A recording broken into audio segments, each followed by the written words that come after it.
es llamarte Padre, Padre bueno y amoroso, eres nuestro y somos tuyos. Quiero amarte más y más, quiero amarte como tú a mí.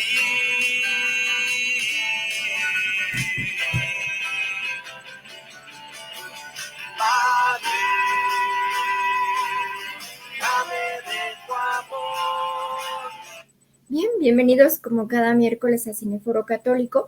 En esta ocasión, para las personas que nos han seguido, normalmente cuando tenemos una conferencia presencial, el miércoles lo suprimimos para dedicarnos a la conferencia. Sin embargo, esta conferencia presencial que vamos a tener el viernes 26 de julio va muy ligada con el día de hoy. De hecho, pues vamos a hablar de nuestro próximo beato, el padre Moisés Lira Serafín, y para ello en unos instantes, después de dar algunos informes, pues vamos a estar platicando con el padre David de Jesús Padrón Delgado, misionero del Espíritu Santo y postulador general de las causas de canonización de la familia de la Cruz. Imagínense, no solo del padre Moisés, sino de toda la familia de la Cruz. Y ya estaremos en unos instantes platicando al respecto. Pero mientras les voy a informar algunas cosas, los invitamos a seguirnos por nuestras redes sociales. Recuerden, estamos en nuestro sitio web que es www.cineforocatólico.com y también los invitamos a seguirnos en YouTube, Telegram, WhatsApp, Facebook, TikTok y en Instagram. En Instagram nos encuentran como Católico Cineforo. Y una cosa, el día de mañana, a más tardar mediodía, en YouTube van a encontrar este programa ya en ese formato para que nos visiten, se suscriban y compartan esta información.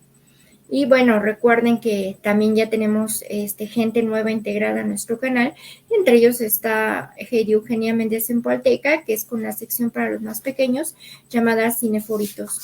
Ahorita nos hemos tardado en su video más reciente. Ella está preparándolo, dado que sus actividades luego no le han permitido presentarlo. Pero sí los viernes por la noche está con nosotros en su sección con el Santo Vía Crucis, el rezo del Santo Vía Crucis, Ana María Cuellar. Y también ocasionalmente nos apoya con el rezo del Ángelus también. Entonces, para que estén al pendientes de esto.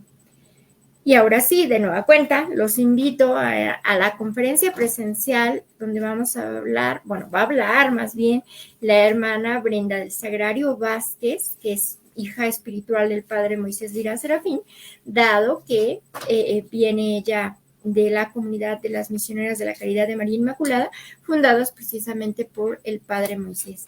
Esta conferencia se va a realizar en la parroquia de la Inmaculada Concepción, en la colonia Clavería, esto es en la alcaldía de Azcapotzalco. No se lo pierdan, este viernes 26 de julio a las 8 de la noche.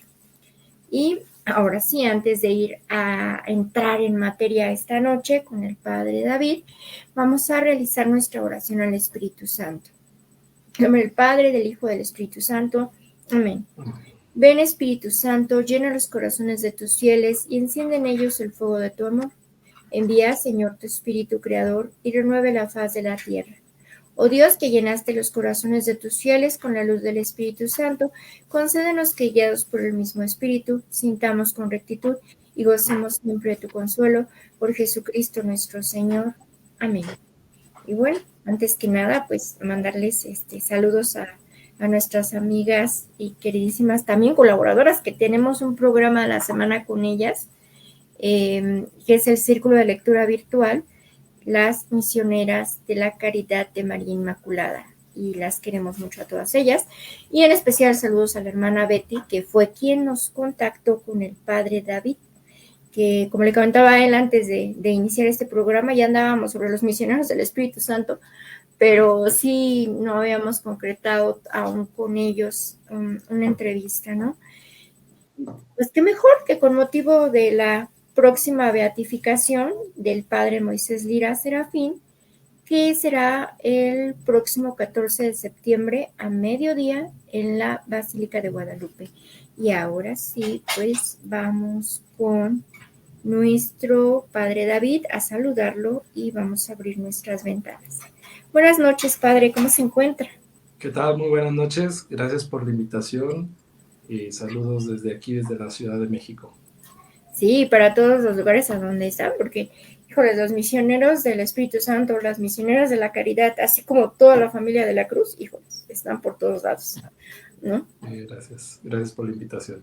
No, de que ustedes por haber aceptado. Primero vamos a platicar, a desmenuzar qué es esto del proceso de beatificación, porque habrá gente que sí está como muy empapada en el tema y dice, ya sé yo qué es, ¿no? Empiezan con los siervos y demás y va subiendo hasta la beatificación y después la canonización. Pero habrá gente que diga, ¿y eso qué es? Claro que sí. Sí, mira, un proceso de canonización podemos definirlo como el proceso de discernimiento que realiza la Iglesia para poder proponer como un modelo de vida cristiana a un bautizado o a una bautizada, sea cual sea su estado de vida, su condición social o su edad.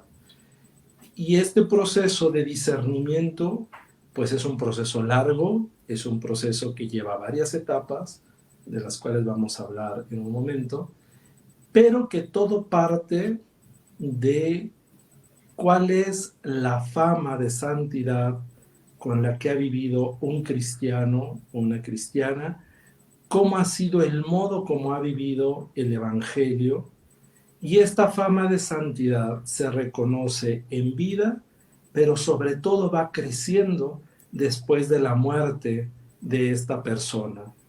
Entonces, cuando una persona ha gozado y goza de esa fama de santidad, entonces la Iglesia pone la atención ahí y dice, pues tal vez convenga a realizar una investigación profunda para saber si efectivamente esa persona ha vivido las virtudes del Evangelio de manera heroica. ¿Qué quiere decir esto? No basta ser buenos para ser declarados santos.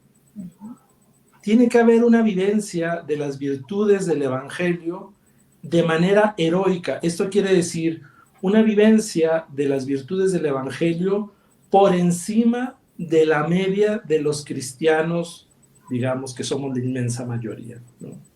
Entonces, personas que se destacaron por el modo como vivieron la fe, la esperanza y la caridad, que son las virtudes teologales, y también personas que vivieron de manera heroica las virtudes cardinales. ¿Cuáles son las virtudes cardinales? Son 4: la prudencia, la justicia, la fortaleza y la templanza. Entonces, ya aquí tenemos un elenco de 7 virtudes.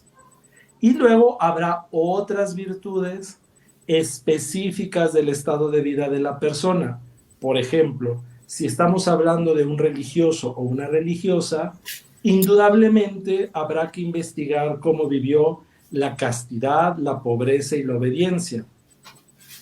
Y luego, la que es la raíz de todas las virtudes, cómo vivió la humildad. Esta aplica para todos los estados de vida. Pero luego, si fue una pareja o es una persona que ha vivido el Evangelio, que ha vivido la vida cristiana en el matrimonio, pues habrá que ver cómo vivió la fidelidad conyugal, cómo vivió la relación con sus hijos, la paternidad o maternidad, si es que fue papá o mamá, etc.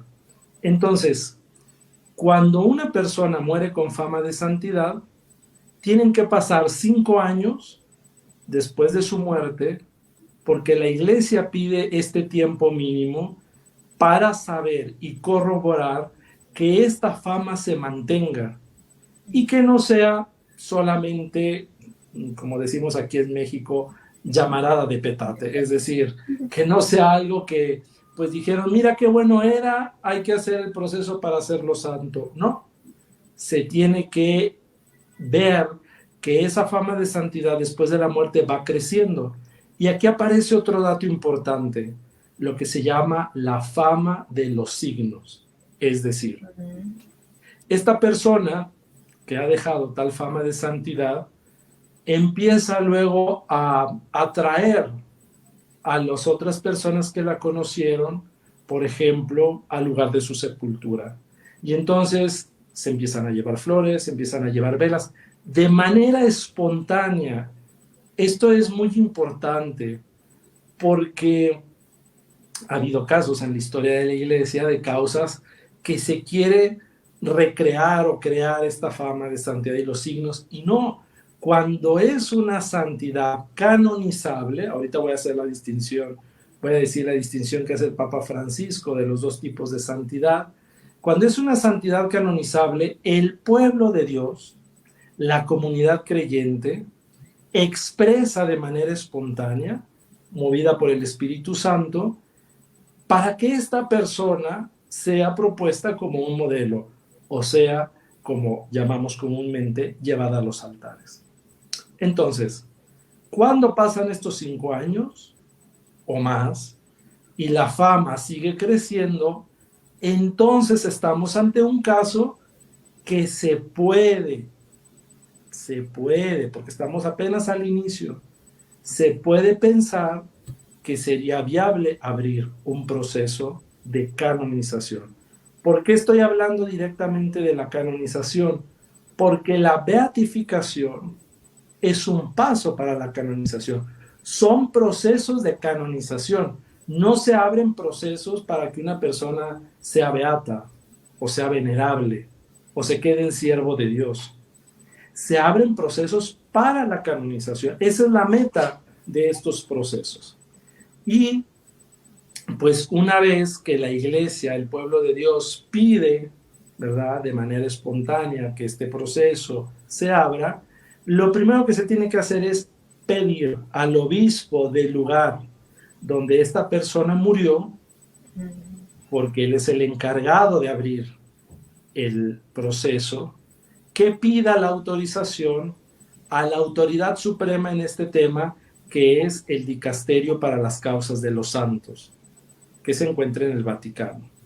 Entonces, el obispo manda una pequeña biografía, informa que el pueblo de Dios tiene esta persona tal fama de santidad, que se prepara para abrir la causa. Y una vez que ellos dan el nulla osta, es decir, no hay impedimento, entonces el obispo se encarga de recoger los testimonios de las personas que conocieron al candidato. A partir de este momento me referiré al candidato, a estas personas que viven esta fama de santidad, y la iglesia los propone para el proceso. Entonces, ¿qué se recoge? Escritos que hayan dejado, se recogen testimonios, anécdotas, se recogen todos los documentos que puedan corroborar que efectivamente vivió las virtudes en grado heroico. Y de esta manera, el obispo del lugar forma un equipo que se le llama un tribunal diocesano, para que ellos empiecen el proceso, a investigar los escritos, a llamar a los testigos, y algo que es muy importante y que no lo he dicho, es necesario que exista una autoridad. Puede ser una congregación religiosa, puede ser la misma diócesis, puede ser una asociación de fieles, que sean los responsables de la causa. A esto se llama actor de la causa.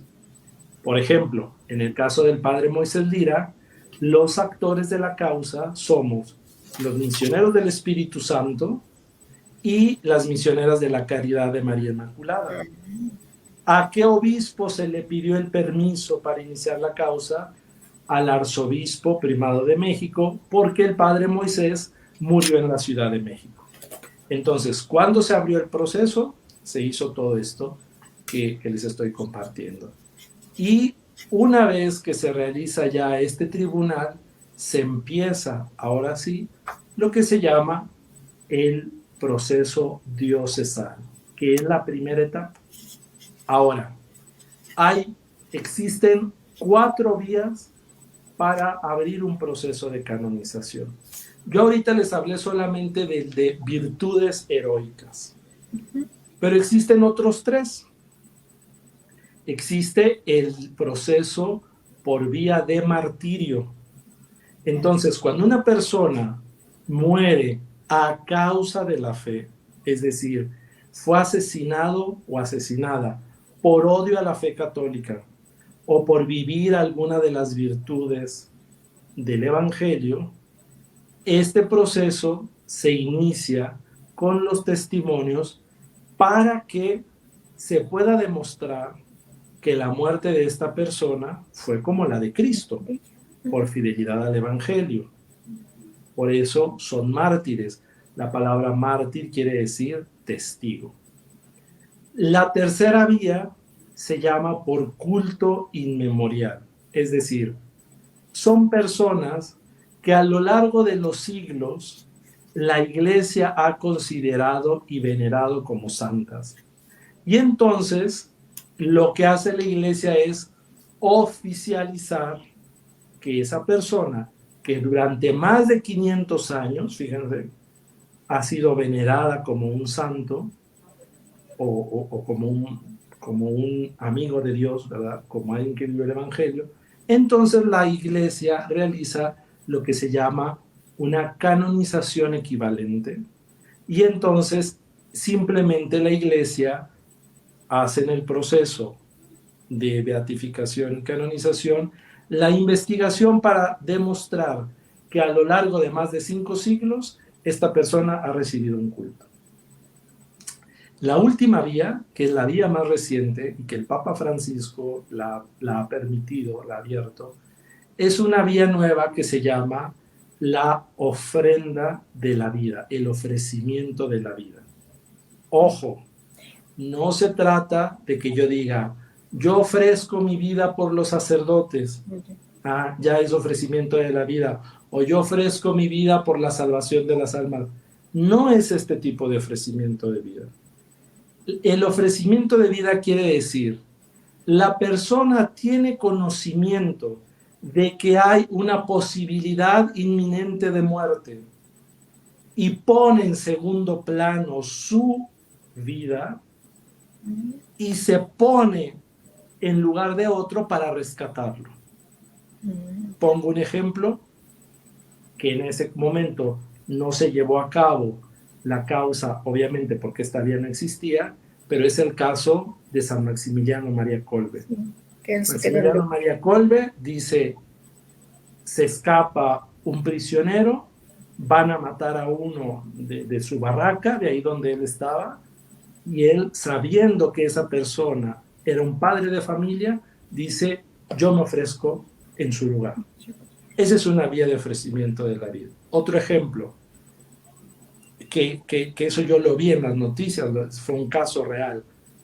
Claro que a lo mejor la causa de esta mujer nunca se va a abrir, pero hay un terremoto, sacan a los enfermos de un hospital y en un momento dado una enfermera se acuerda que hay un niño en incubadora y sabiendo el peligro inminente de muerte, ella se mete al hospital a rescatar a ese niño y el hospital se desploma. Esa podría ser una causa por ofrecimiento de la vida, es decir, ella arriesga su vida, ella pone su vida para salvar a otra persona y la persona muere. Entonces, estas son las 4 vías por las que se puede iniciar un proceso de canonización.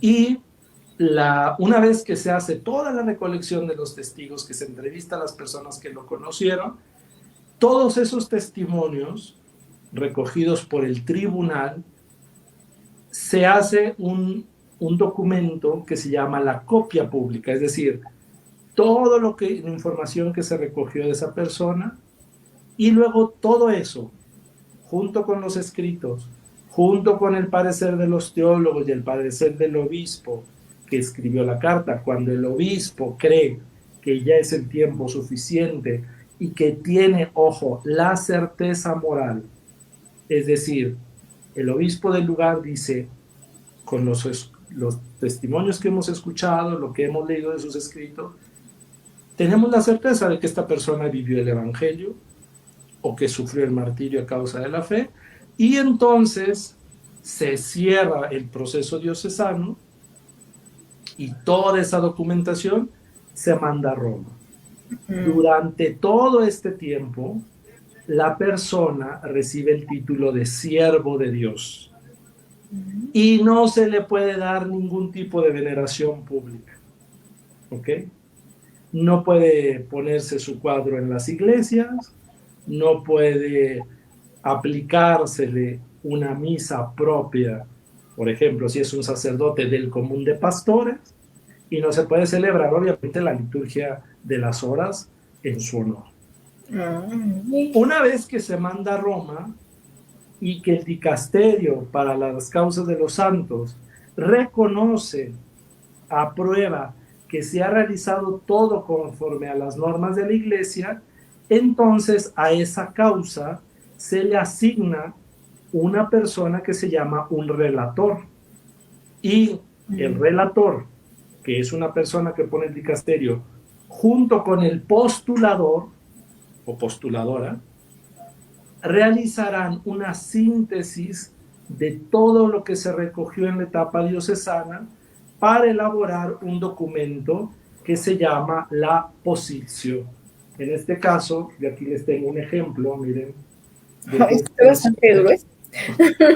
Sí, son más de 1000 páginas generalmente las positio que tenemos que realizar los postuladores con los relatores. Esta es la positio del padre Moisés Lira Serafín acerca de sus virtudes. Que aquí en esta positio trabajaron pues varios misioneros del Espíritu Santo y varias misioneras de la Caridad de María Inmaculada para realizar este trabajo. Cuando se elabora la positio y se termina ya con el parecer del relator, entonces se presenta a una comisión de teólogos que van a leer toda la positio y que van a dar un voto acerca de si esta persona vivió las virtudes heroicas, acerca de si esta persona sufrió el martirio a causa de la fe, o acerca de si esta persona murió por ofrecer la vida o ha recibido un culto inmemorial, según el tipo de vía que esté llevando la causa. Entonces, una vez que pasa por los teólogos, luego viene un momento de aclarar dudas con el postulador, con el actor de la causa. A esto se llama otro documento complementario que se llama la relatio ex vota. Y entonces en ese documento, junto con la positio, se presenta a un grupo de cardenales. Si los teólogos y los cardenales aprueban, se presenta al Papa. Y entonces el Papa reconoce, ojo, reconoce las virtudes heroicas del siervo de Dios, Moisés Lira Serafín, por ejemplo. Esto pasó el Jueves Santo del 2003 en el caso del Padre Moisés. Y a partir de ahí recibe el título de venerable, que es siervo de Dios, venerable. Entonces, ¿quiénes son los venerables?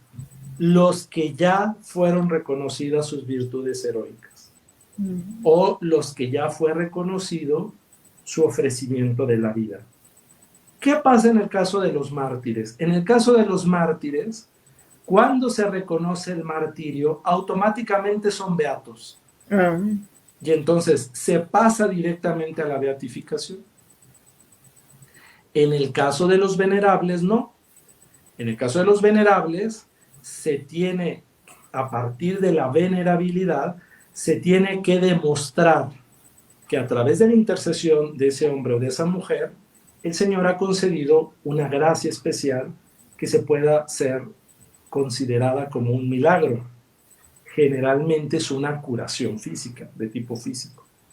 Entonces, a los venerables que se les comprueba que por su intercesión se realizó un milagro, pasan a la beatificación. Y entonces, para la beatificación, no me voy a extender mucho, solamente les digo que el proceso para el reconocimiento del milagro es muy parecido al proceso para hacer una positio, prácticamente igual, fase diocesana, fase romana, relator, postulador, escribir la positio, presentarla, los votos, pero aquí entra una comisión médica que tiene que examinar por parte de la Santa Sede que se trate efectivamente de una curación que no tiene explicación científica. Ojo, los médicos no hablan de milagros.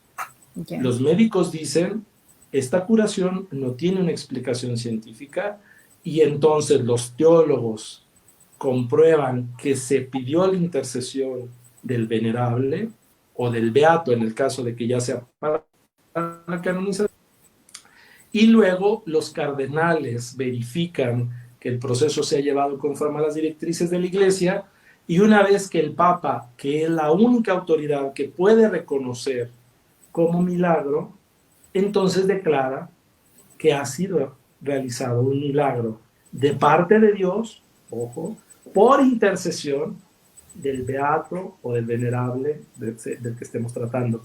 Porque luego hay gente que dice, es que a mí Conchita me hizo un milagro. No, los milagros solamente los concede Dios. Los santos, incluso la Virgen María, son intercesores para que se realice eso que solicitamos a la providencia de Dios. Entonces, se reconoce el milagro, se pasa a la beatificación, y cuando ya son beatos se tiene que hacer un proceso parecido para llegar a la canonización. En el caso de los mártires, una vez que se ha realizado la beatificación, se necesita solo un milagro para la canonización. Esto no aplica, lo de los milagros, para la vía por culto inmemorial, porque efectivamente lo que está haciendo la Iglesia es reconocer la voz del pueblo de Dios, que ya por más de 5 siglos ha reconocido la santidad de esa persona. Bueno, grosso modo, estos son los procesos de beatificación y de canonización de cualquier bautizado que la Iglesia propone como un modelo de santidad. No, pues ahora sí que no lo pudimos escuchar mejor, porque sí habíamos tocado este tema en otras ocasiones en programas anteriores con otros invitados, pero no lo habíamos escuchado tan desmenuzado como ahorita usted, padre, nos lo acaba de hacer. Y pues no, qué maravilloso, porque sí, a veces ignoramos todas estas fases y todos estos procesos por los cuales o vías de canonización. Nos estaba comentando usted que cuando son siervos no está permitido su veneración. Al momento que pasan a venerables, ¿se puede o aún todavía no hasta que lleguen a beatos? Oh, muy buena la pregunta, porque mira, se puede, ya el nombre lo dice, son venerables.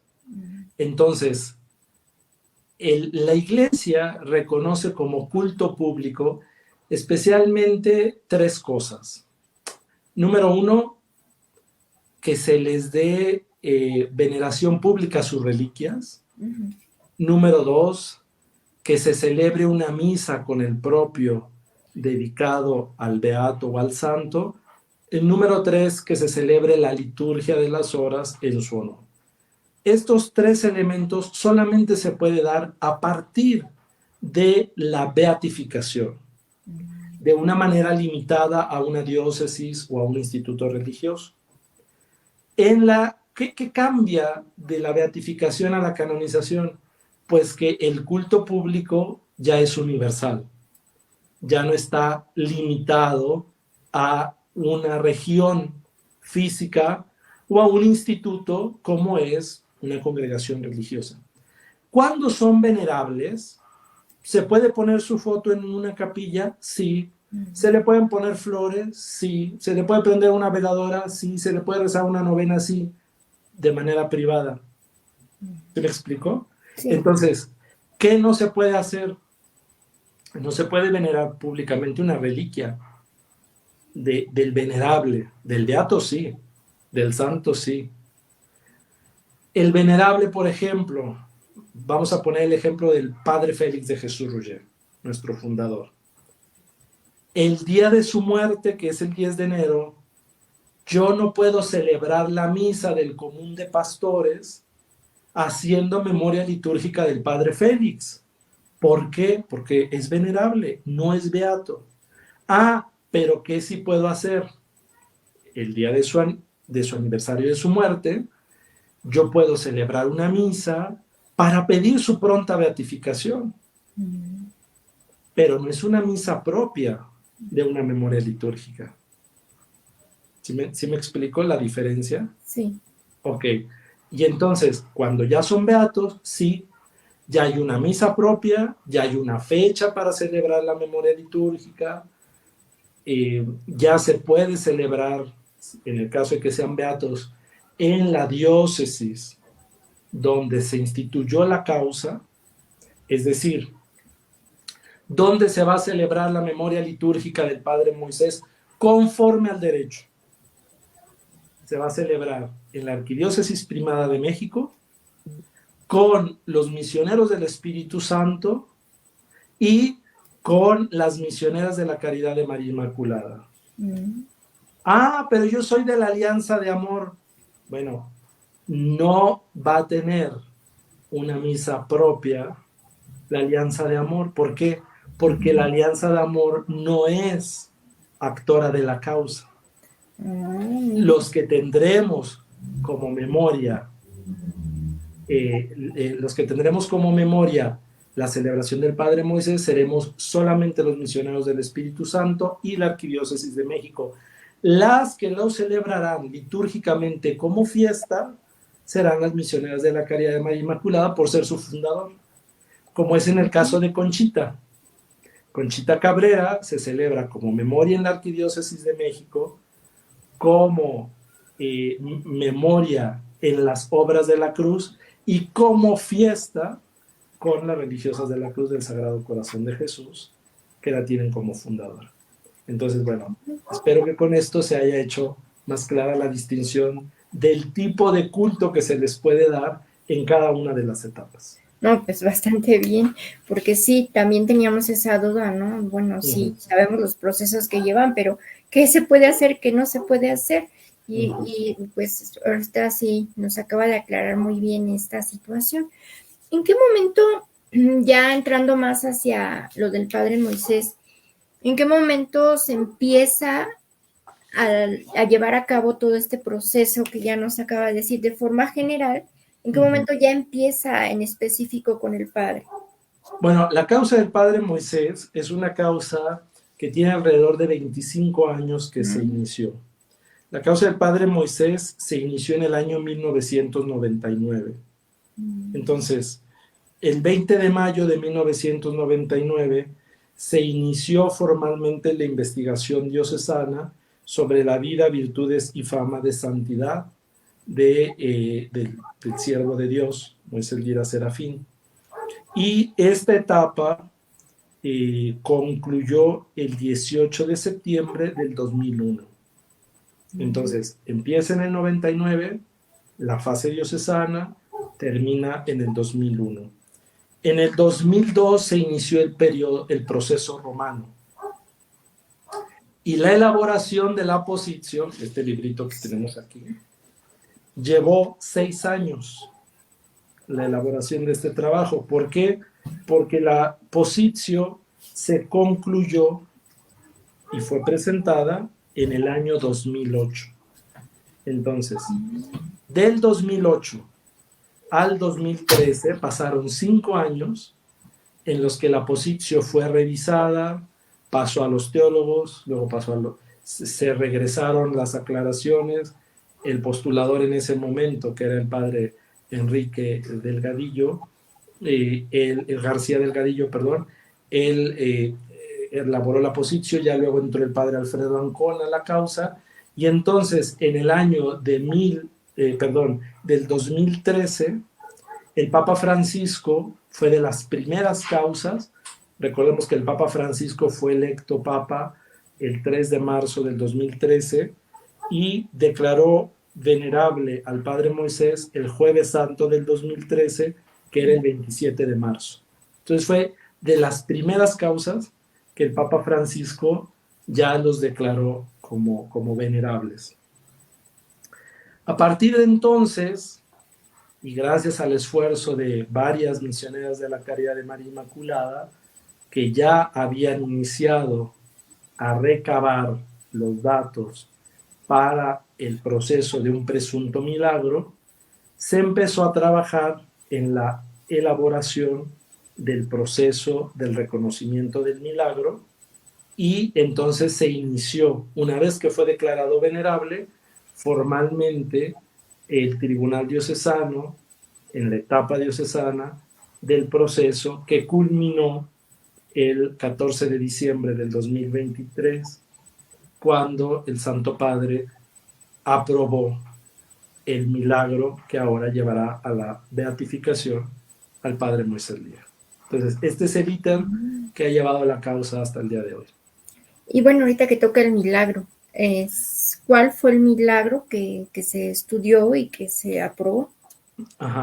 Bueno, se trata de una curación de un bebé no nacido, una curación en el vientre materno, una niña, bueno, después se supo que era una niña, ¿verdad? Pero un bebé que fue diagnosticado con una enfermedad que se llama hidrocefalia autoinmune.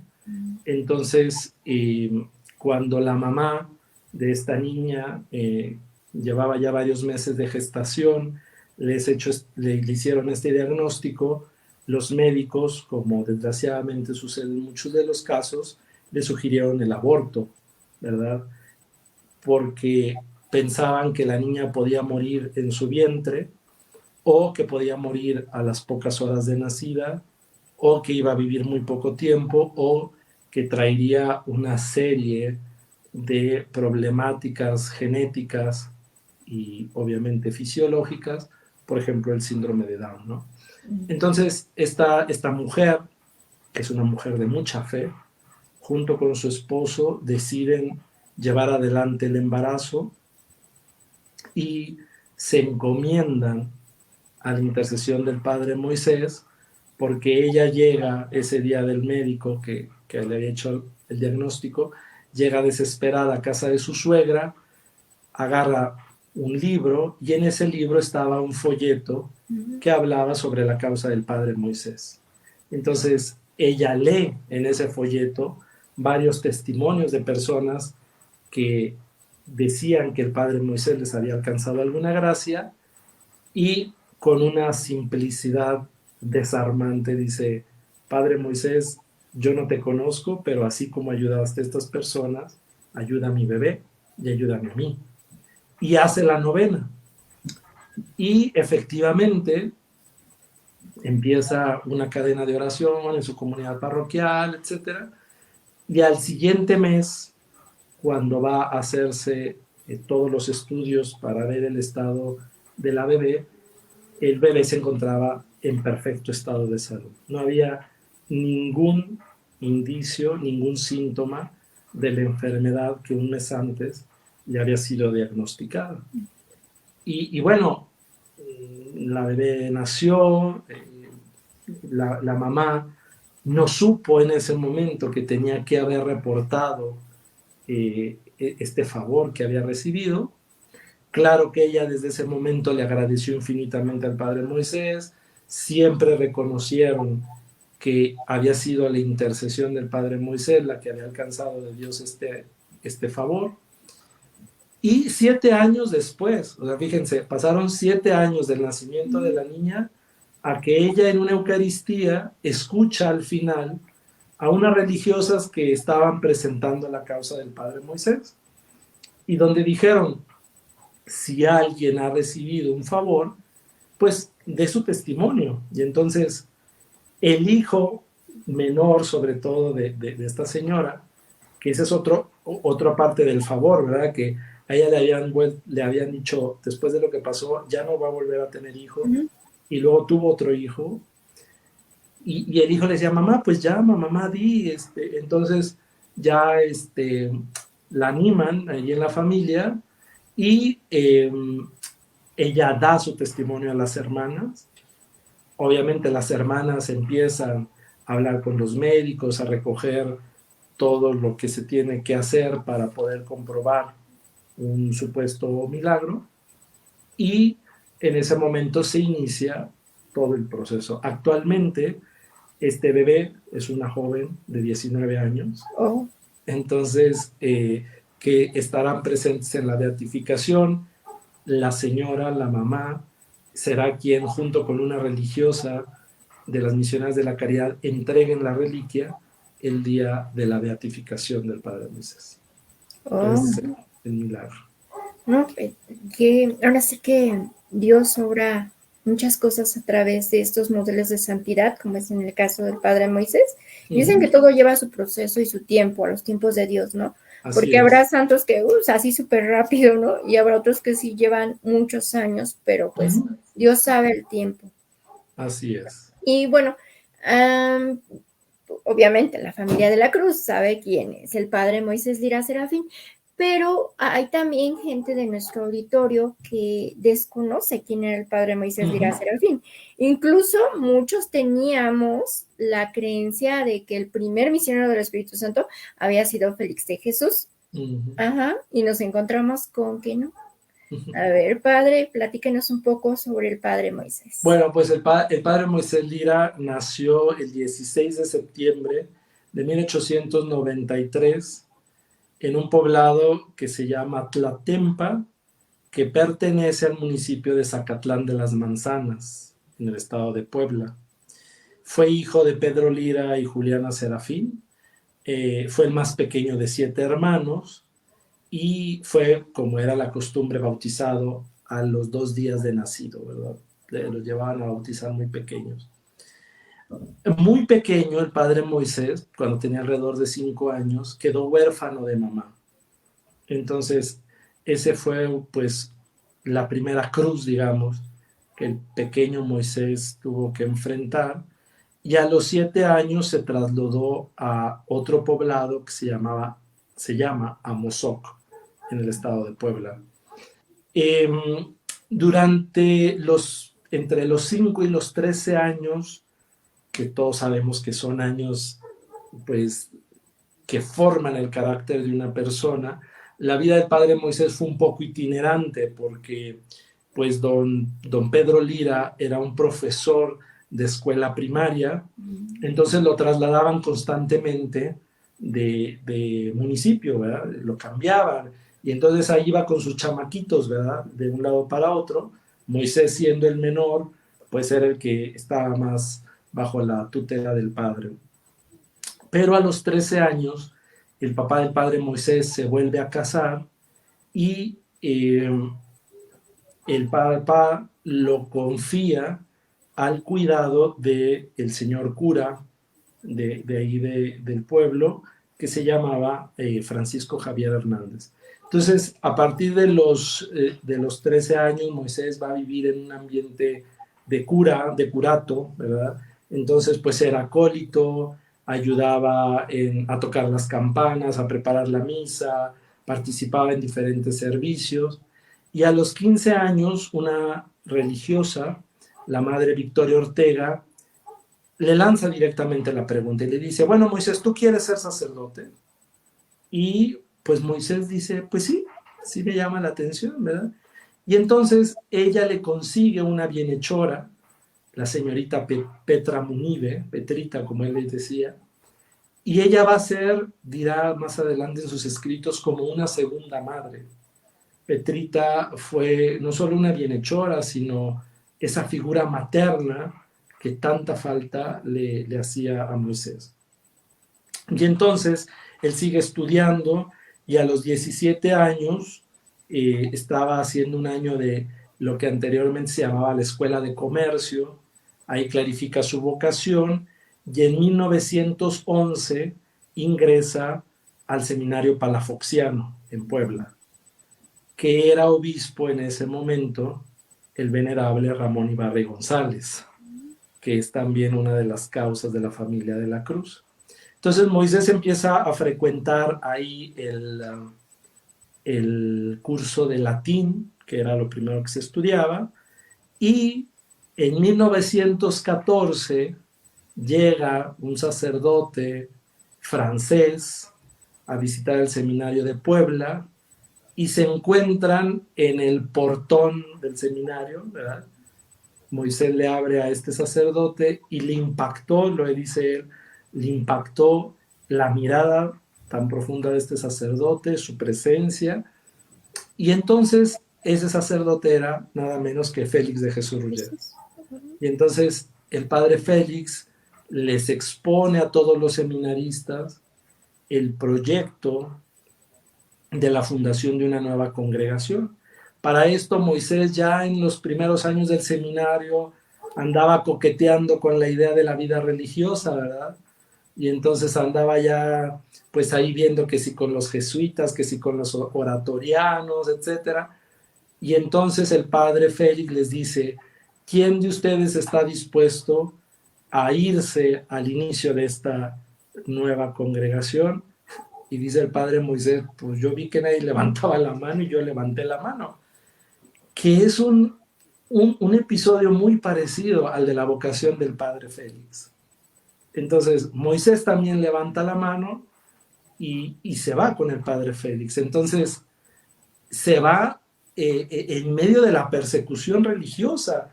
Tan es así que cuando iba ya previo a la fundación en un tren y se suben los agentes federales, bajan a Petrita, bajan a unos sacerdotes que iban en el tren, y cuando lo iban a dejar ir a Moisés, Moisés dice: yo soy seminarista, yo voy a ser sacerdote. Y entonces se lo llevan preso también a él. Entonces podemos decir que el padre Moisés vivió la persecución en su propia carne, los tuvieron presos unos días, luego los liberaron, y pudo llegar él, después de una serie de peripecias que no estoy aquí a contarles todo porque no me va a alcanzar el tiempo, pero llega a la fundación el 25 de diciembre de 1914 en lo que se llamaba la Capilla de las Rosas, en el Cerro del Tepeyac, aquí en la Basílica de Guadalupe. Imaginémonos esa escena donde estaba un grupo de santos. En la misa era presidida por el venerable Ramón Ibarra y González.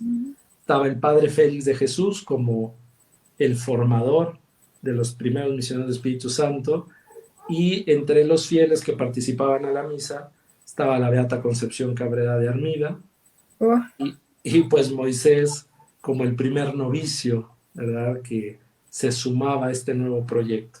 Entonces ahí empieza la vida de misionero del Espíritu Santo del padre Moisés. Luego recibió el hábito de novicio en el 16 y profesó el 4 de febrero de 1917. Después estudió la filosofía del 16 al 18, cursó los primeros años de teología aquí en el Seminario Conciliar de México de 1919 a 1920, y en 1920 el padre Félix manda el primer grupo de misioneros a hacer la primera fundación fuera de la capital mexicana, a la ciudad de Morelia, Michoacán. Y entonces en Morelia el padre Moisés siguió sus estudios de teología, llegando así a la ordenación sacerdotal el 14 de mayo de 1922, también por otro gran amigo de Conchita y un gran benefactor de las obras de la cruz, que era Monseñor Leopoldo Ruiz y Flores. Y entonces él ordena sacerdote y bueno, empieza su misión. Después estuvo un tiempo en el noviciado, ayudando en la formación de los futuros misioneros, y luego lo vuelven a enviar a Morelia, al Templo de la Cruz. Y aquí hay un episodio muy particular. En 1925, el padre Félix lo manda a colaborar con unas misiones, nada menos que con el obispo Rafael Guízar y Valencia, San Rafael Guízar y Valencia. Y el padre Moisés dice que él se quedó impresionado del celo apostólico de este obispo, y de ahí le nació a él pues más fuerte ese deseo de ser todo de Dios y todo pues de las personas que Dios le confiara en el apostolado. Luego regresa a la comunidad del Templo de Santa Clara, aquí en la Ciudad de México, pero como se arreciaba la persecución en 1926, el padre Félix buscó la manera de mandar a un grupo nutrido de sus primeros misioneros fuera del país, porque pues realmente él tenía miedo que los primeros misioneros luego fueran a ser apresados o fusilados, ¿verdad? Y entonces los envían a estudiar a Roma. Y el padre Moisés se fue a estudiar teología dogmática a la Universidad Gregoriana de Roma de 1926 a 1928. Aquí hago un paréntesis porque Moisés ya era un joven sacerdote que va a otro país, que tiene que aprender otro idioma, que tiene que aprender otras costumbres, vivir en otra nación. Y eso, unido a ciertas dificultades que él vivía con el superior de ese momento de la casa, lo llevaron a vivir una crisis vocacional muy fuerte, donde el padre Moisés incluso llegó a pensar en salirse de la congregación de los misioneros y pasarse a otro instituto. Nunca pensó en dejar el sacerdocio, pero sí, pues imagínense, después de haber sido formado por el fundador y enfrentarse a otro modo de ver la vida religiosa, a otro modo de vivir la fraternidad, pues él vive un conflicto muy fuerte. Pero en ese momento recibe una gracia que será el eje de su vida espiritual. El Jueves Santo de 1927 hace el voto de abandono a la voluntad de Dios.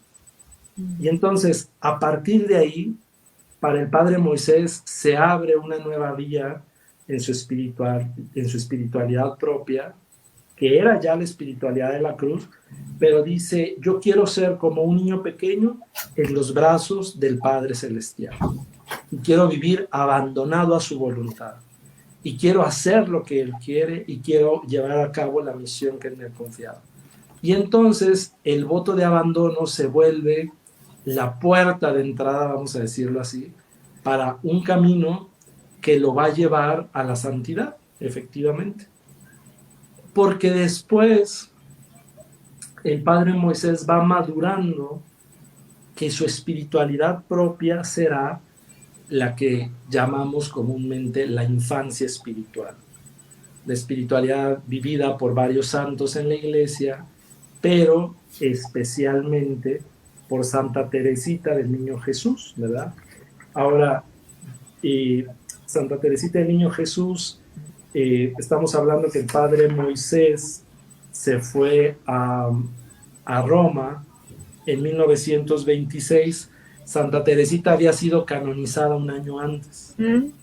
Entonces estaba todo el boom, ¿verdad?, de leer sus escritos, de aprender de su espiritualidad, y el padre Moisés quedó fascinado de la figura de Teresita del Niño Jesús y pudo unir la espiritualidad de la cruz con esta espiritualidad de la filiación, de la pequeñez, de la sencillez, de la simplicidad.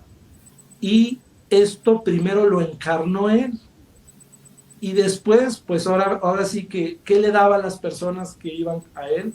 Pues de lo que él tenía en su propio pozo, diríamos hoy, ¿no? Les daba de beber de su espiritualidad personal. Entonces, en 1928 regresa a México y empieza, pues, una vida de un apostolado realmente impresionante. Regresa a Morelia y en 1931 el padre Félix lo envía como parte de la comunidad fundacional del Templo Expiatorio Nacional de San Felipe de Jesús, aquí en el centro histórico de la Ciudad de México. Aquí me detengo también porque va a ser en esta experiencia del Templo Expiatorio Nacional donde el padre Moisés va a ejercitarse en su ministerio apostólico por excelencia, que fue la dirección espiritual y la confesión. Entonces, era tan buscado el padre Moisés que había una viejita que se iba en las mañanas a poner banquitos para que la gente les apartaba el lugar y le daban 20 pesos para que luego llegaran las señoras y ya no hicieran toda la fila, ¿verdad? Entonces, eso nos habla de la asiduidad con la que era buscado el padre Moisés por ese carisma que Dios le había regalado de ser director espiritual.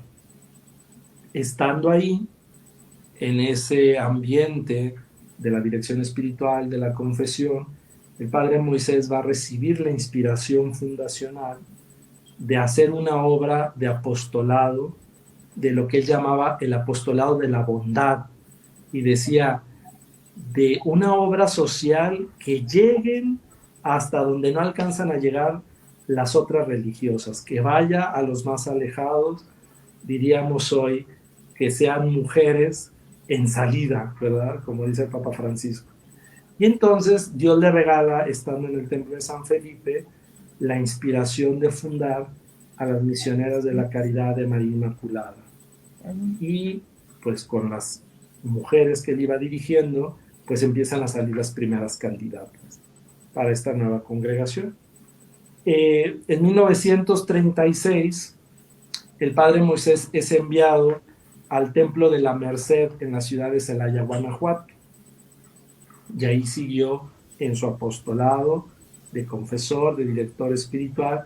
Y otro apostolado que se me ha pasado decir, que el padre Moisés tenía una afinidad muy fuerte con los más pequeños. Entonces formaba grupos de acólitos, y a estos acólitos los formaba no solamente en las cuestiones litúrgicas, sino que también les daba catecismo, jugaba fútbol con ellos, se los llevaba de paseo, y de esos grupos de acólitos salieron muchas vocaciones para la Congregación de los Misioneros del Espíritu Santo y para otros seminarios. Entonces podríamos decir que el padre Moisés fue un excelente promotor vocacional. Y entonces el padre Moisés también se caracterizó por ese modo de proteger la dignidad de los más pequeños y de los más vulnerables, porque atendía a los pobres, a los enfermos, a los encarcelados, a los sacerdotes. Tan es así que todo ese celo pastoral que él tenía se los transmitió carismáticamente a sus hijas, las misioneras de la Caridad de María Inmaculada. Después, en 1938, muere el padre Félix, y a la muerte del fundador se convoca un capítulo general extraordinario, donde viene electo superior general el padre Edmundo Iturbide, y el padre Moisés viene electo ecónomo general. Entonces es un nuevo servicio que lo llaman a la Casa General a trabajar como ecónomo. Terminando ese sexenio de gobierno, luego es enviado unos meses a la comunidad de San Luis Potosí en 1943.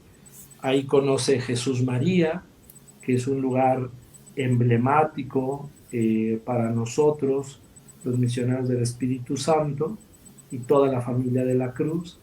Y el padre Moisés, estando ahí, expresa su deseo de que en Jesús María, a la sombra de la cruz del apostolado, quiere pasar los últimos años de su vida, pero pues Dios tenía para él otros planes, porque luego lo envían de misionero a Tijuana, en la Baja California, a evangelizar todo lo que es la Baja California, y en 1944 lo envía nuevamente a Morelia.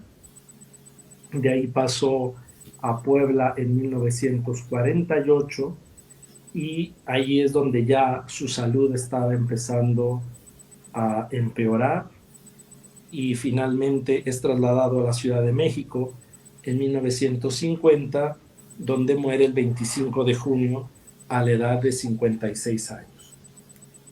Una pincelada de una vida misionera, de una vida toda para Dios, toda para la humanidad.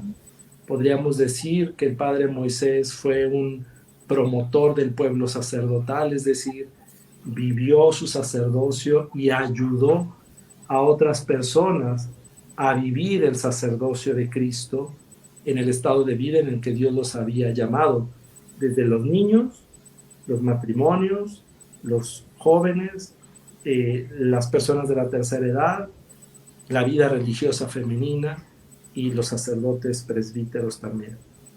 Podemos decir también que el padre Moisés fue un eh, promotor de procesos de santidad.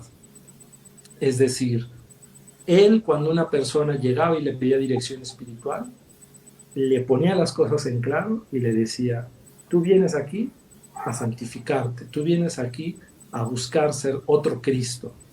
Y entonces dicen los testimonios que algunos ya no volvían, porque se les hacía así como que les ponía la vara muy alta, pero pues otros sí.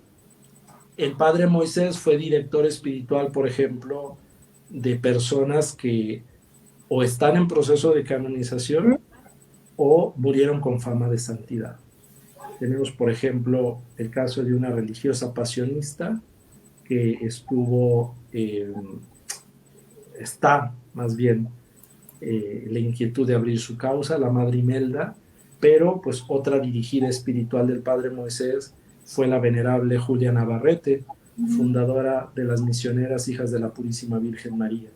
Entonces vemos que el padre Moisés fue un promotor no solo de la santidad que él vivió, sino de procesos de santidad en medio del pueblo sacerdotal para las personas que pudieran vivir esa llamada que el Señor les hacía, ¿verdad? Entonces, también otro elemento que podríamos decir que el padre Moisés vivió es, pues, que fue un hombre que vivió la compasión y la solidaridad al modo de Jesús sacerdote y víctima.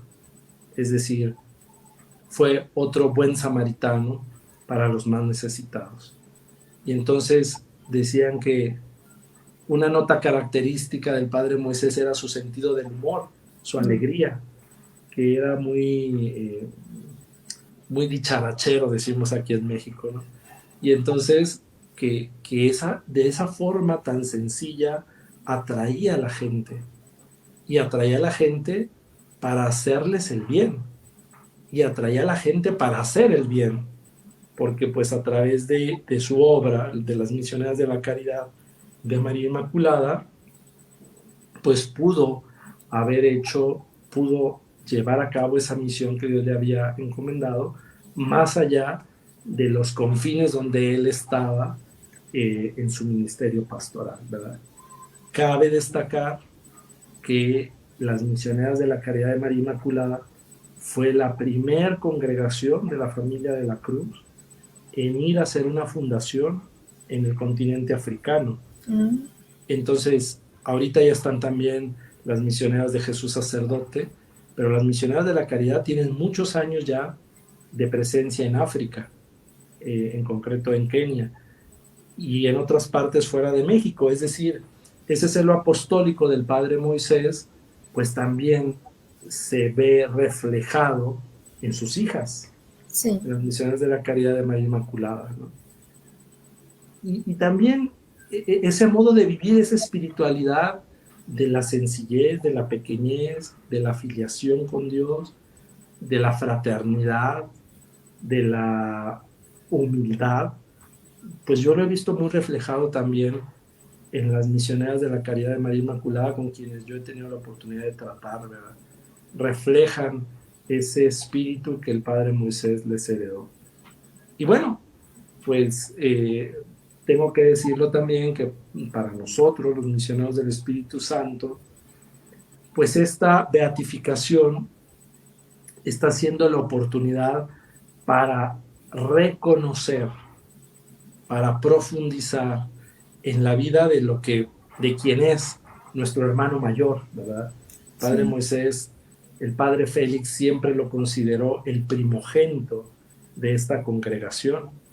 Y entonces ahora para nosotros es la oportunidad de volver la mirada a él, de profundizar en sus escritos, de aprender también de él, su modo de ser pastores, de ser hermanos, de ser padres, pues como él lo vivió.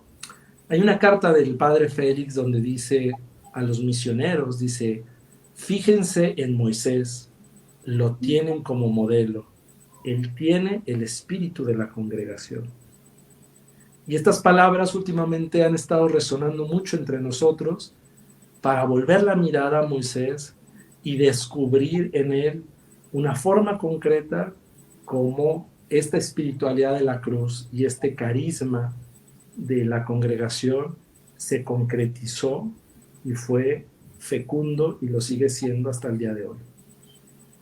Sí, ahorita que comenta de sus hijas espirituales del Padre Moisés, nosotros también conocimos al Padre Moisés precisamente por ellas, por las misioneras de la Caridad de María Inmaculada. Ellas, pues ya han tenido, ya ni sé cuántos programas con nosotros, pero ya habíamos acudido en otras ocasiones al templo expiatorio de San Felipe de Jesús y habíamos visto los restos reliquia del Padre Félix de Jesús, pero no nos habíamos percatado que también estaban los restos del Padre Moisés y también de Pablo Guzmán. Sí. Ajá.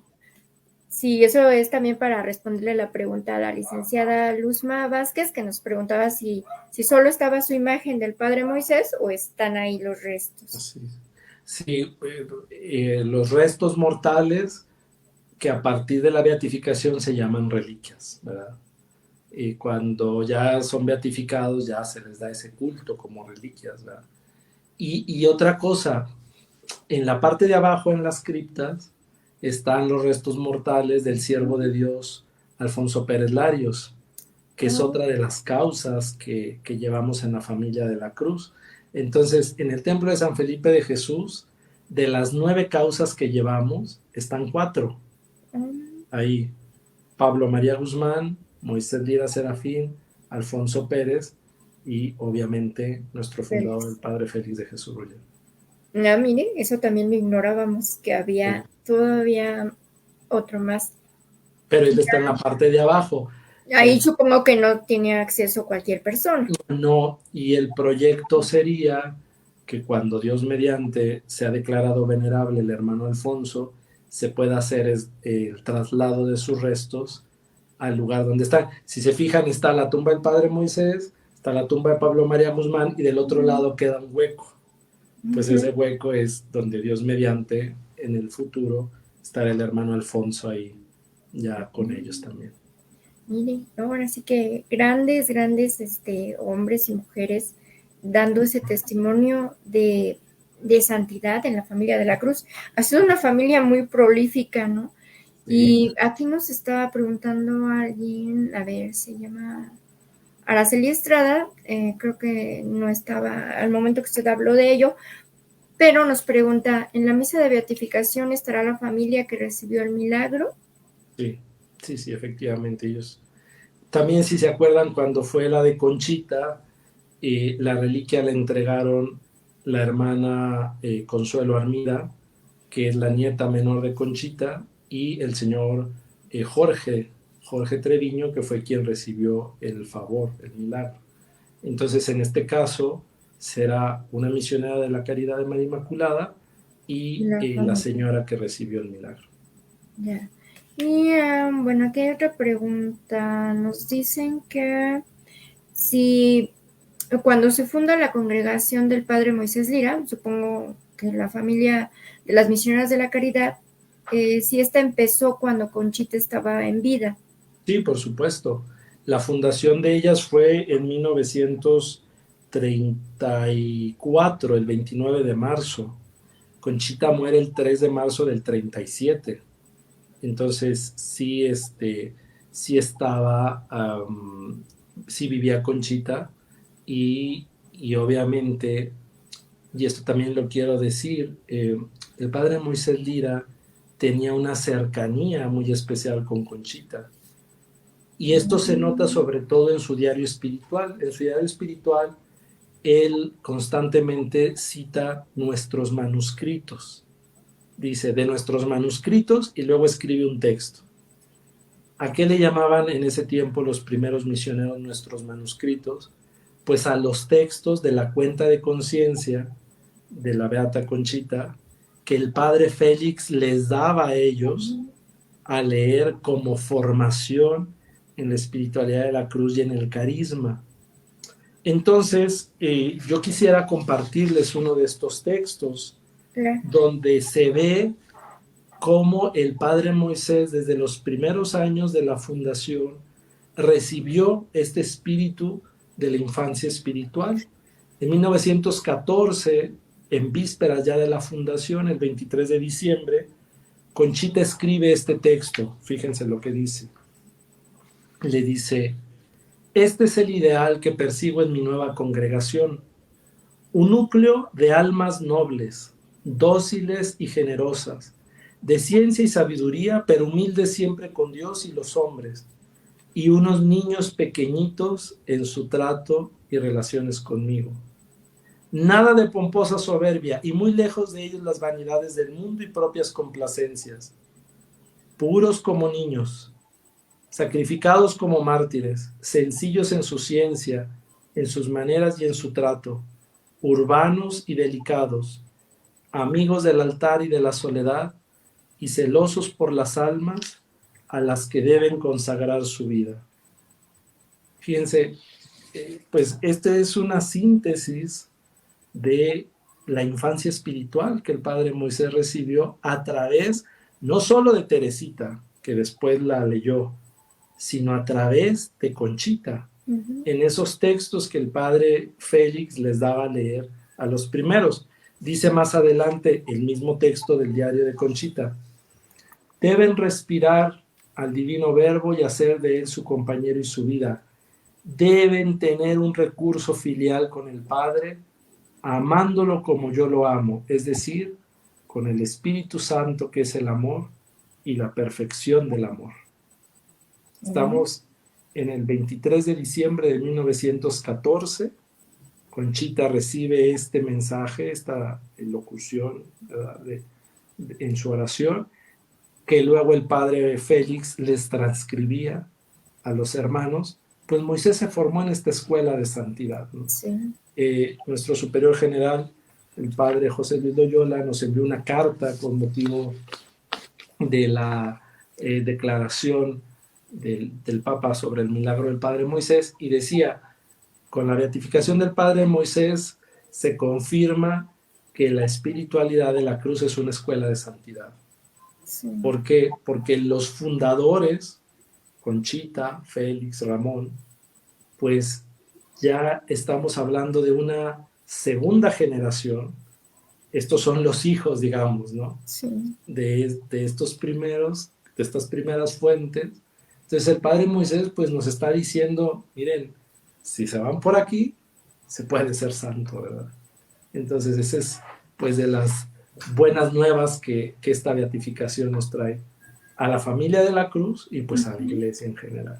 Sí, no, de hecho, nosotros también hemos tenido de invitadas a las religiosas de la cruz, que es una comunidad que también queremos mucho, y híjoles, nos han platicado tantos libros escritos por Conchita, que sí, dicen ellas, que está estudiando ese caso para nombrarla doctora de la iglesia, porque fue muy prolífico lo que ella, ahora sí que es movida por el Espíritu Santo, escribía tantas cosas tan hermosas como las que nos acaba de compartir, padre. Sí, bueno, para el doctorado de la iglesia todavía falta un ratito. No, sí, pero dicen, ellas dicen, no, son tantos libros. Porque se necesita primero que sea canonizada, y después se tiene que abrir una causa nueva para que se pueda proponer como doctora de la cruz. Lo ha dicho gente del talante, por ejemplo, del cardenal Raniero Cantalamessa, predicador de la Casa Apostólica, lo ha dicho públicamente, ¿verdad? Entonces, pues esperemos en Dios que pronto pueda ser canonizada para que ya después eche a andar la causa del doctorado hacia adelante. Miren, esa parte sí es interesante, porque así como lo platicaban ellas, pensábamos que era así de, ya, lo van a nombrar doctora de la iglesia, y no, también lleva un proceso. Sí. Sí, el proceso del doctorado de la iglesia se tiene que comprobar la eminente doctrina, se le llama en los términos de las causas de los santos, y se tiene que demostrar en una posición como esta, ¿verdad?, cuál fue la doctrina de la cruz que Conchita hereda a la iglesia, qué impacto ha tenido sus obras, dónde se han publicado, qué influjo ha tenido en otras instituciones, cuál es el alcance de su doctrina. O sea, eso es otro proceso que habría que hacer, ¿verdad? Para que se pueda declarar doctora. No es nomás decir, escribió mucho y ya, ¿verdad? Sí. Toda una investigación, toda una posición, todo un proceso que es como una segunda causa, digamos, que se tiene que abrir. Y por eso no todos los santos lo tienen, ¿verdad? Sí, sí, sí. Y bueno, ahorita ya sabemos todos que el 14 de septiembre, pues va a ser ya, digamos que de forma oficial, la beatificación del Padre Moisés. Pero no sé, hay algunas actividades que se vayan a estar llevando a cabo antes, previos a este 14. Claro. El día 13 de septiembre, es decir, en la víspera de la beatificación, habrá un congreso que los invitamos a todos los que nos están escuchando. Habrá un congreso aquí en la Ciudad de México, donde se profundizará en el Padre Moisés como el hijo pequeño, apóstol del amor del Padre.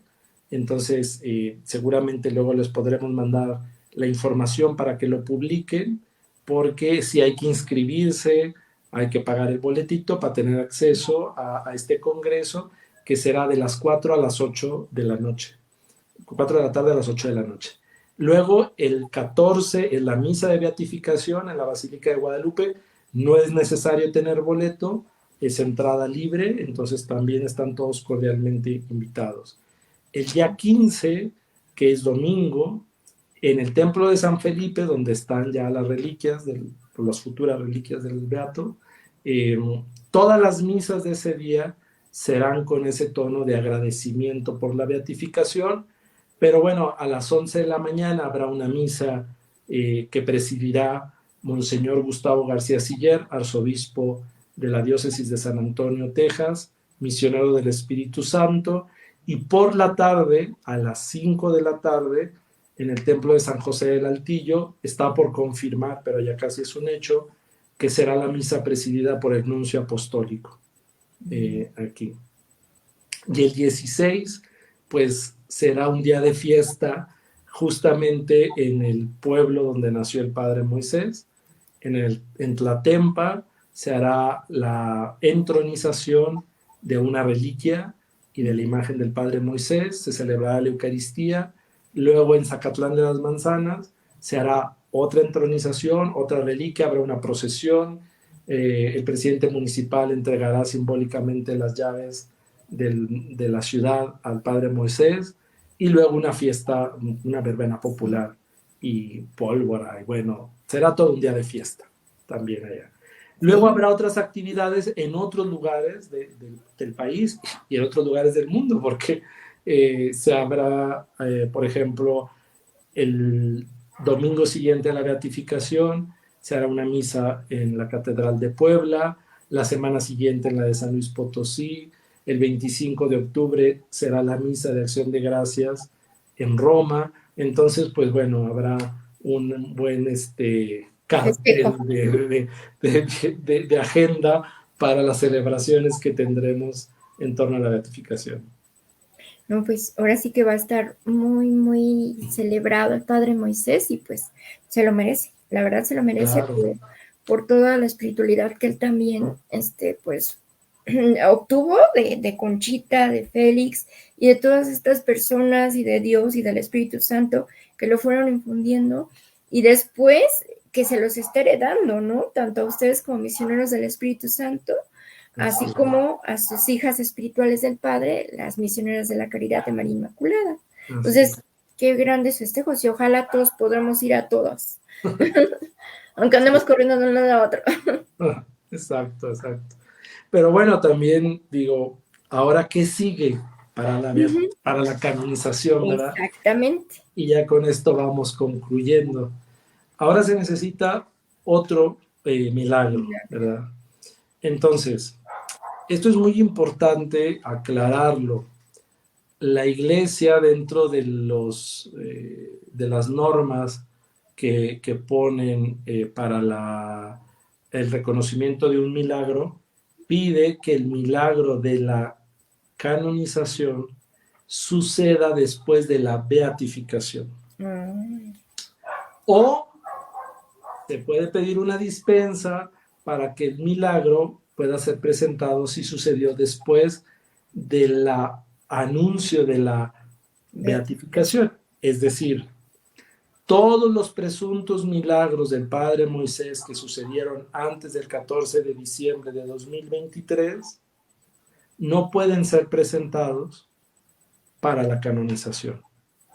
Se necesita que el favor o milagro que pueda llevar al Padre Moisés a la canonización haya sucedido después del 14 de diciembre del 2023 o después de la beatificación. Esto lo digo porque pues ahora es el tiempo de pedirle con más fuerza, con más ganas, ¿verdad? Favores y gracias a este hermano nuestro, para que si el Señor nos concede, pues a lo mejor pronto podamos tener el siguiente milagro y a lo mejor en poco tiempo podríamos tener la canonización del Padre Moisés. Como bien dijiste hace rato, los tiempos de Dios solamente los conoce, ¿verdad? Entonces, ahora que quedarán ya empataditos Conchita y Moisés como beatos, pues ahora sí que el primer milagro que venga reconocido será el que dé paso a la canonización. Pues eso, o esperemos y hagamos mucha oración para que esto suceda. Y por otro lado, no olvidarnos de los que están en fila, ¿verdad? Sí, claro. Que es el venerable Ramón Ibarra, el venerable Félix de Jesús y el venerable Pablo María Guzmán, ¿verdad? Ellos necesitan de un milagro para la beatificación. Y luego tenemos a el siervo de Dios Luis María Martínez, arzobispo primado de México, la sierva de Dios Ana María Gómez Campos, fundadora de las Hijas del Espíritu Santo, la sierva de Dios Marta Crislet Ibarrola, fundadora de las Hermanas de la Veracruz, Hijas de la Iglesia, y el siervo de Dios, el hermano Alfonso Pérez Larios, misionero del Espíritu Santo. Estos 4 siervos de Dios, pues está en elaboración su posicio.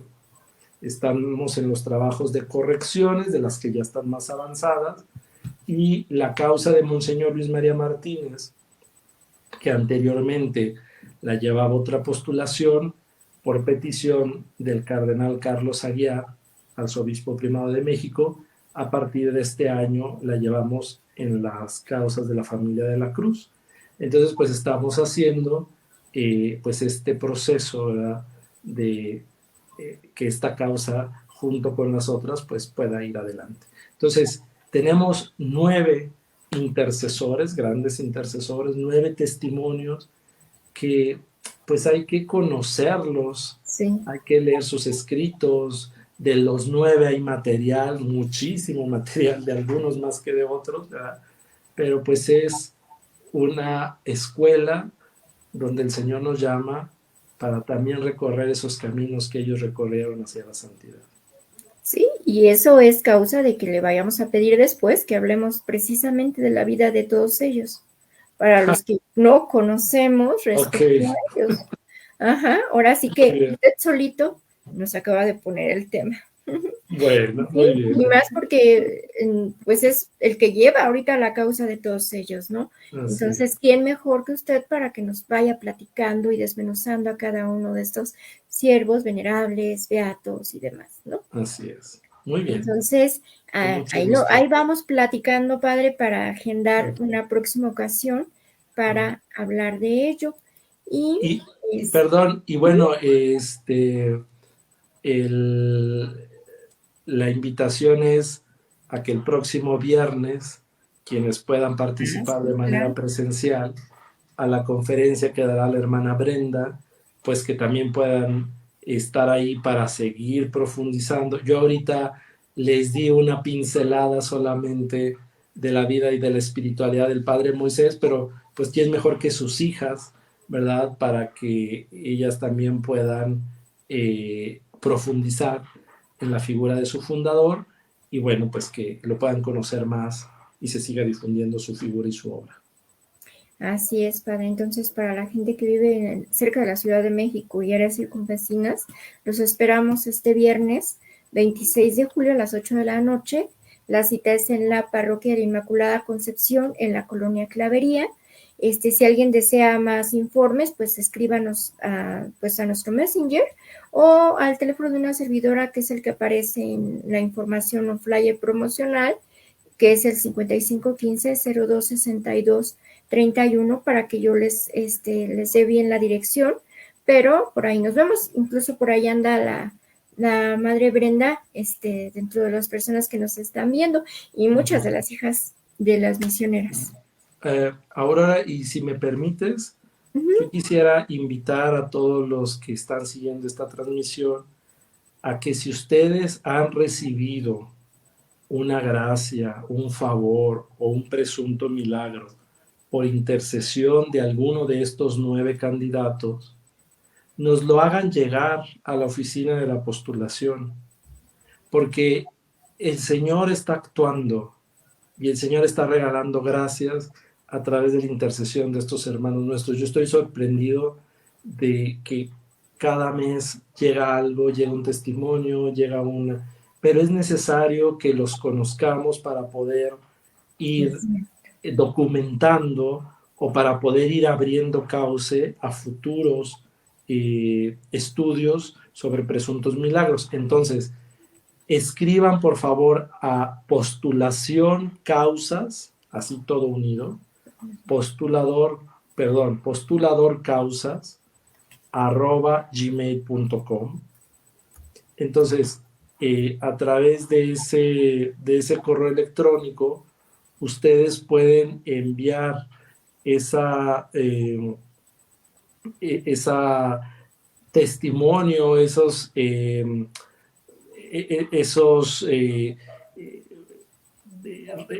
¿cómo se dice? Narraciones de hechos que han recibido, y poner sus datos para que, ya sea que un servidor o quienes colaboramos en la oficina de la postulación, nos podamos poner en contacto con ustedes. Repito, postulador causas, todo pegado, postulador causas @gmail.com. Y también, si quieren solicitar ahí material de difusión, estampas, novenas, folletos, pósters, sobre todo de Conchita, del Padre Félix, del Padre Moisés, con mucho gusto, ahí los podemos proporcionar ese material, o bien les podemos canalizar a los otros encargados de las diferentes causas. Si alguien dice, pues yo quiero del Padre Pablo Guzmán, pero nosotros no tenemos en la oficina de postulación, desde la oficina de postulación les podemos dar el contacto de las misioneras eucarísticas de la Santísima Trinidad y ellas les harán llegar el material. Ya, a ver, si no me equivoqué, es postuladorcausas@gmail.com. Exactamente. Ahí y bueno, aquí nos llegó una pregunta que va a ser con la que vamos a cerrar, y dice: alguna vez escuché que tenían al padre José María Íñiguez Chemita como santo en vida. ¿Se le irá a dar proceso? Bueno, yo también he escuchado de que pues, fue un hombre muy bueno, muy ejemplar, pero hasta la fecha no se ha decidido abrir el proceso. Entonces, pues gracias a Dios hay muchos testimonios en la familia de la Cruz, ¿verdad? De laicos, de jóvenes, de matrimonios, de hombres y mujeres que han vivido la espiritualidad de la Cruz. Y yo podría citar por ejemplo, a Monseñor Ricardo Batti, que también tuvo una fama de santidad, y a otros tantos, ¿verdad? Pero, pues bueno, ahorita la familia de la Cruz se ha, vamos a decirlo así, se ha enfocado en estas 9 causas, pero ¿quién nos dice que en el futuro, si el Señor lo permite, se puedan abrir más, ¿verdad? Porque pues esa posibilidad está abierta para todos. Y aquí tenemos una información de la hermana Pati Copado. Saludos, hermana Pati. Dice: de parte de los padres de la parroquia de Zacatlán, nos piden que confirmen qué personas estarán en la misa de 6 del día 16 de septiembre, y necesitan saber quiénes estarán para ofrecernos la cena. Muy bien. Apúnteme a mí por mientras. Apuntados, Pati, apuntados. Sí, Sí, es que de hecho, yo tenía un abuelito, digamos, de crianza, que era de Zacatlán, Puebla. Ok. Conozco muy bien Zacatlán y de hecho sus restos se encuentran allá. Qué Entonces, bien. cuando me encontré con la información sobre el padre Moisés, dije, mira, coincidente, Zacatlán, Puebla. Así es. Bueno, pues muchas gracias nuevamente por la invitación y bueno, pues quisiera que pudiéramos terminar así como iniciamos con una oración, pues Sí, con claro. la bendición, De hecho, ¿verdad? eso se le iba a pedir. Bueno, pues con esta bendición que el Señor le dio a Conchita y le dijo, así bendecirás a tus hijos y tus hijos así bendecirán a los demás, la bendición del Espíritu Santo para todo el auditorio que ha seguido esta transmisión. Que el Espíritu Santo, fuente de toda pureza, se las comunique por medio del amor y de la cruz y que guarde sus cuerpos, sus almas, siempre puros y sin mancha. Y la bendición de Dios Todopoderoso, Padre, Hijo y Espíritu Santo, descienda sobre ustedes y permanezca para siempre. Amén. Muchas Gracias, gracias, Padre. Aurora. Dios les bendiga. Gracias también a usted, Padre, y que tenga un excelente descanso y bendecida noche. Gracias. Saludos a todos. Buenas noches. Gracias. Hasta luego. Buenas noches. Y bueno, gracias a todas las personas que han estado esta noche con nosotros, dándonos otra vez la oportunidad de llegar hacia sus hogares los días miércoles. Voy a hacer mención de más o menos de las personas que estuvieron. Magdalena Delgado, Sadila Maribel, a licenciada María Vázquez, Luz María Vázquez, Patricia Ruth Mancilla, Eli González de Fitzola, Marichu Coilón, a Moisés Lira Serafín, próximo beato, supongo que es la hermana Betty, Cintia Preciado, Telma Valdés, Minerva Delva, a ver quién más tenemos por aquí, Maribel García, Rosalba Rivas Rivera, Carolina Rodríguez, Ceci de la Cruz, Rosario Zamorano, Marta Leticia, Irma García, Pati Orozco, Brenda Vázquez, hermana Brenda, por ahí nos vemos el viernes en esa conferencia. También tenemos a Blanca Alicia Núñez Castro, que ya la había mencionado, la hermana Pati Copado, es un placer escucharla, y bueno, no tanto escucharla, leerla. Jessy López, también tenemos por aquí, déjenme ver, Aida Contreras, Mireya Castro, Blanca Alicia Núñez Castro, Cielo Irán, Tommy Hernández,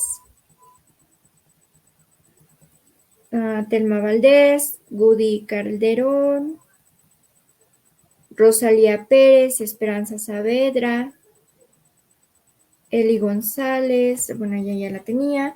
Y bueno, tenemos ahora sí casa súper mega llena. Ahorita déjenme ir hacia el resto de la aplicación para ver qué otras personas. Por ahí vi a la hermana Lupita Ortega, que ya es conocida por nosotros, dado que la tenemos casi todos los viernes en compañía de Alejandro con la lectura del libro Un Camino hacia el Padre.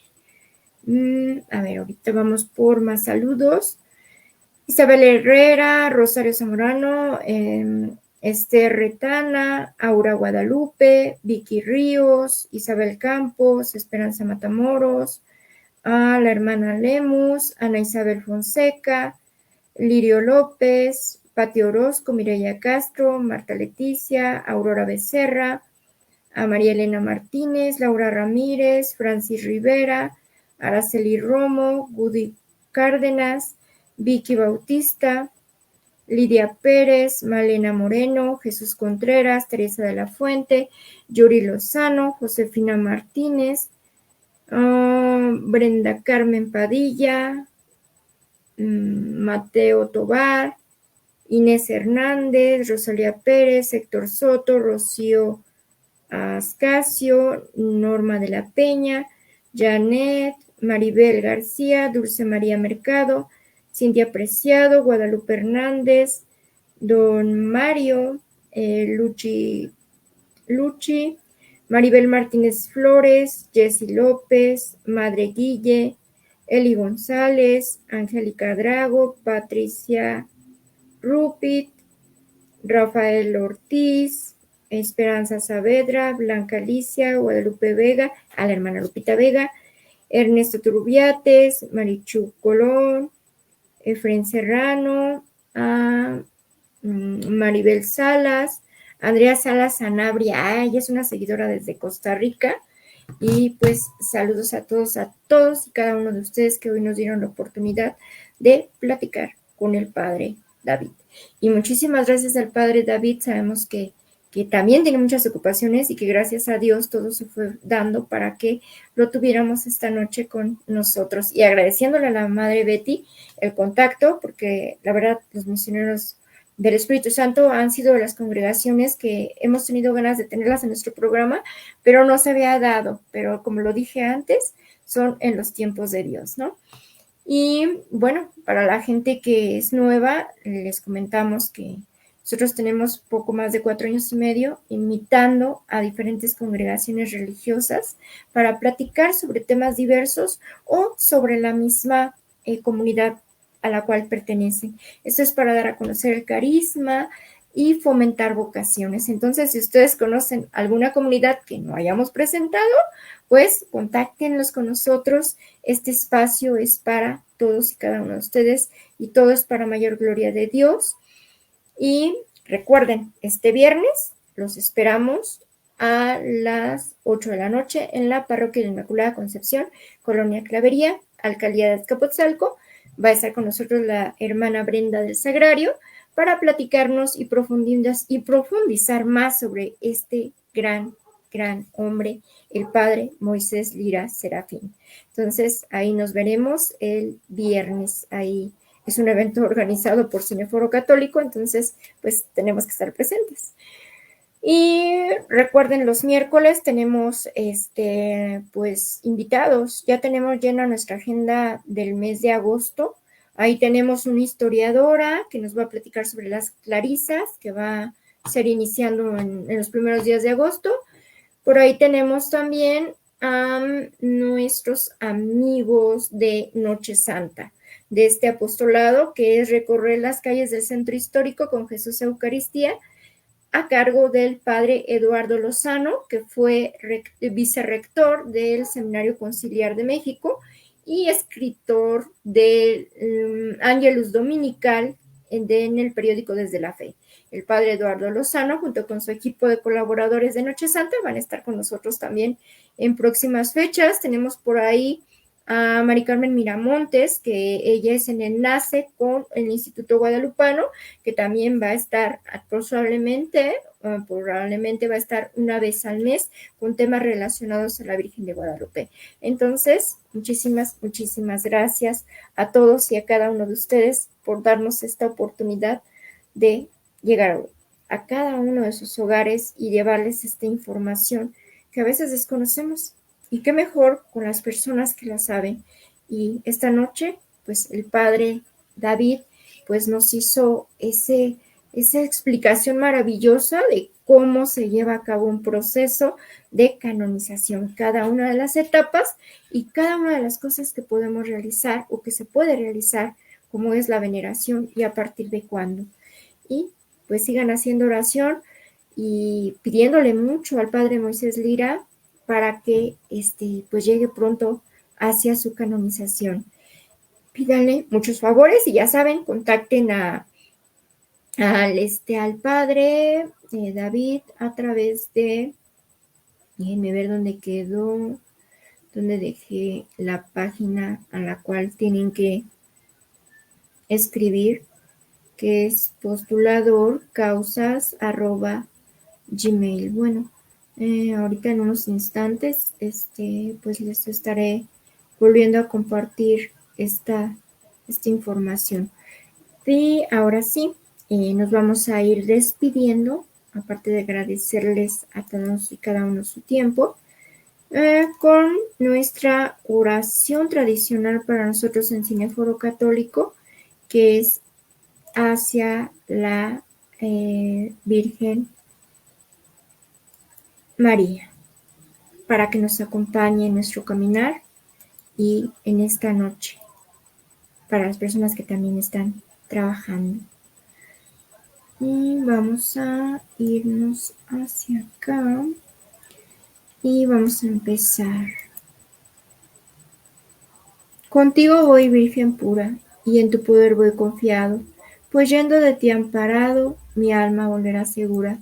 Dulce Madre, no te alejes, tu vista de mí no partes, ven conmigo a todas partes y nunca solo me dejes. Y ya que me proteges tanto como verdadera Madre, haz que me bendiga el Padre, el Hijo y el Espíritu Santo. Amén. Y bueno, aquí ya nos hicieron el favor de volvernos a escribir. Vicky Ríos de García es postuladorcausas@gmail.com.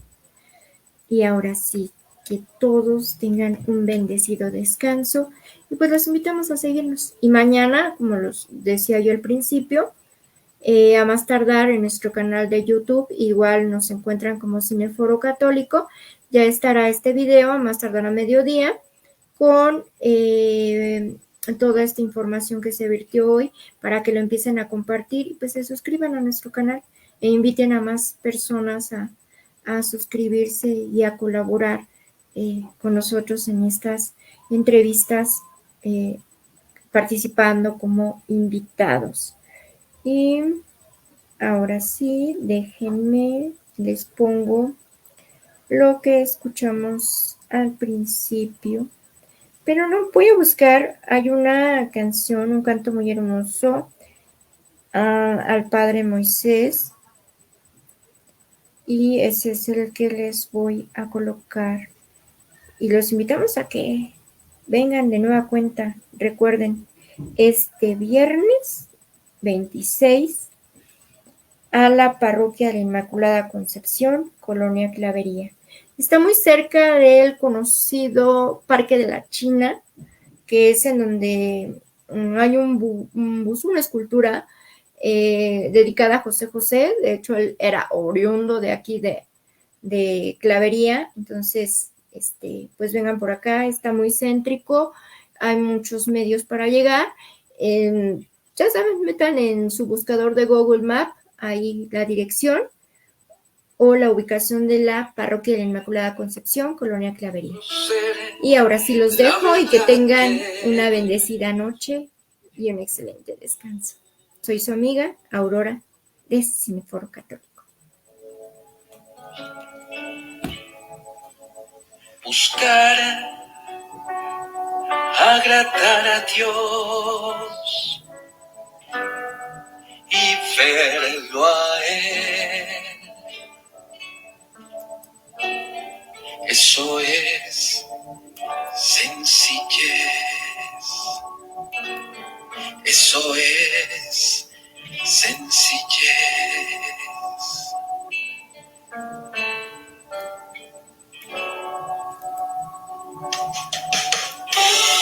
La sencillez es vivir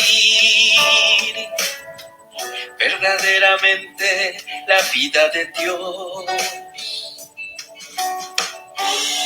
no con egoísmos ni